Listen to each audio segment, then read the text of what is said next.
Hello there, everyone. I hope you've all had a wonderful work week. Well, it's the Ides of March. Do we care? I mean, as the saying goes, beware the Ides of March. And the last guy who didn't beware, well, that was Julius Caesar, and well, things didn't work out that well for him.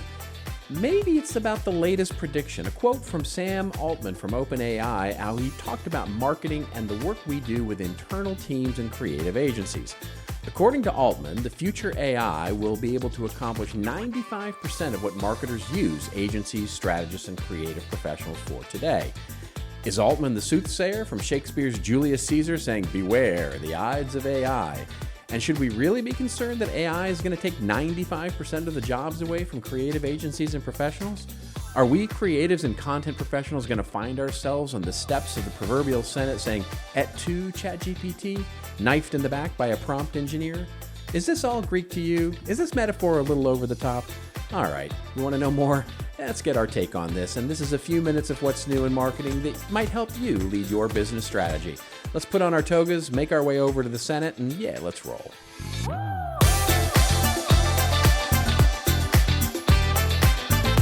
Hello, everybody. Robert Rose here with What's New in Marketing. It is about what's new in marketing, but most importantly, as you know, it's something important in marketing that we think may help you become a better leader.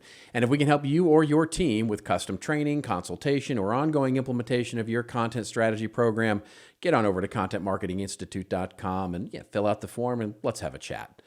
So in a recent blog post on the Marketing AI Institute site, as well as a follow-up discussion on the Marketing AI Institute's podcast, both of which are fantastic resources, by the way, for marketing artificial intelligence sorts of information, it was reported that Sam Altman had made some pretty bold predictions about the future of AI and marketing creative. As the blog post itself reports, the prediction is going largely unreported in the mainstream media because, well, it's coming from a new book, and it's a new book being written in real time called Our AI Journey. Quick side note here, the book appears to be a pretty clever content marketing effort by the authors and an innovative way to create a community, a book, a revenue generator, all building an audience. That's for a different story. In any event, the prediction that Altman makes in the book is in the discussion of AGI, or what's generally known as artificial general intelligence, meaning that the AI is much more advanced than today's Gen AI tools, can solve problem on its own and learn to adapt in a range of contexts. Now, that context of general AI is really important because it puts a bit of what Altman said into perspective. So what did he say? Well, Altman was asked what AGI means for consumer brand marketers trying to create ad campaigns to build their companies.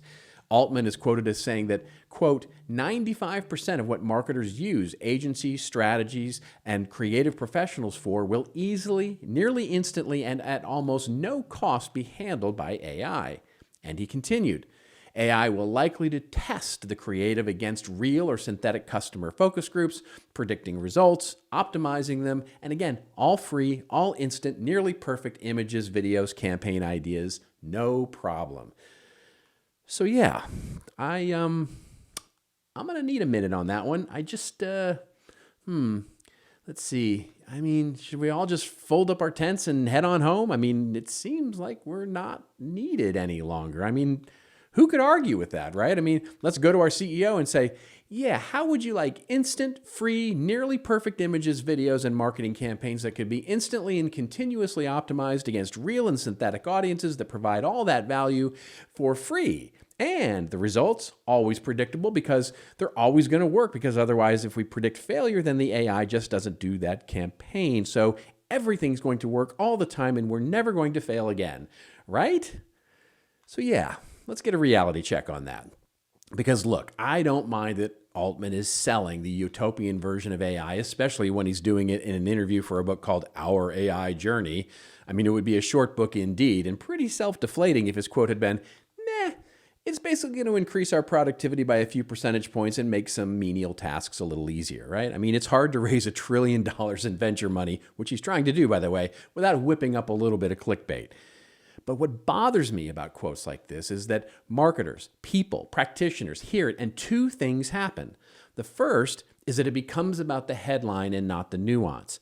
That's where this whole AGI context comes to play. In the interview, Altman says, quote, well, we're about 5 years from AGI, maybe longer. Some experts, by the way, say it's as much as 25 years away. And by the way, we still don't even have agreement on what the heck the definition of AGI really even is. But then, this quote always ends up in the news or spreading around on social media, and it will certainly spread at some point, by the way, and that nuance will be left behind. The headline, mark my words, will be something to the effect of, Sam Altman says that ChatGPT will replace 95% of marketing agencies and creative professionals in the future. The second thing is that it happens to be that some of the other fear-based quotes around technology and innovation. I mean, we immediately begin to associate that 95% number with jobs equals people, rather than how innovation changes us and the jobs, the tasks we do. The change is key. Put simply, the change isn't just one-sided. Do you really think that the nature of what creative and marketing people do now won't change as everything else does? No, of course not. It has been for 10 years, 20 years, 50 years, 100 years. But that's how many of these stats often read. Let me put it to you this way. In 1975, a magazine, Business Week, ran a cover for an article called The Office of the Future.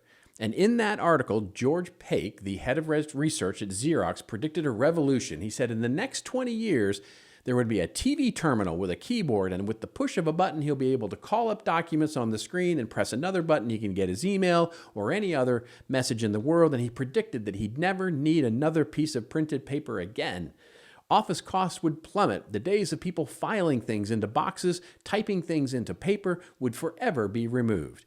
And people were giddy. It was perfect. Now word processors would eliminate the need for typing pools and typewriters and filing files and all the things that office workers did. Therefore, all those office workers would be out of work. And of course, when things did start happening, weird, unpredictable things started to happen. In the early days, word processing wasn't just typing anymore. Now things like fonts and layout became like a thing, desktop publishing. The plain walls of text of inter-office memos became desktop published beautiful layouts. It enabled side hustles. My mom had a whole career working from home, making inter-office quarterly reports because she knew how to use a word processor. One of my first jobs out of college in the late 1980s was in market research, where I dictated, yes, that's right, using a tape recorder, dictated research reports. These tapes were then given to a special word processor person who would put it into the technology and lay out the report because they could do the fonts and graphs that the client liked.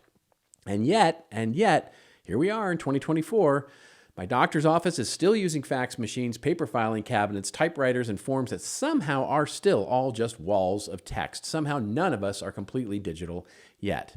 The point is, you don't know. Sam doesn't know. We don't know. We don't know how the technology will shape us, and it will shape us. It will change us. We can't know. All we can know is that it most likely will change us, and we will change with it. So for example, let me just turn this quote around. Just turn it around a little bit. What if instead of Sam saying that AI would do 95% of what clients use, creative agencies and marketing people for today, what if I said, well, in 5 years, 95% of creative agencies and marketing people will use some sort of AI to do what their clients want? You see, at the core, what Sam said and what I said are the exact same thing. I'm just focusing the evolution and change on us, not the technology. Changes it, doesn't it? And it feels a lot more realistic as well. But you know, my headlines, well, it's not going to raise $1 trillion, and it's not going to make headlines.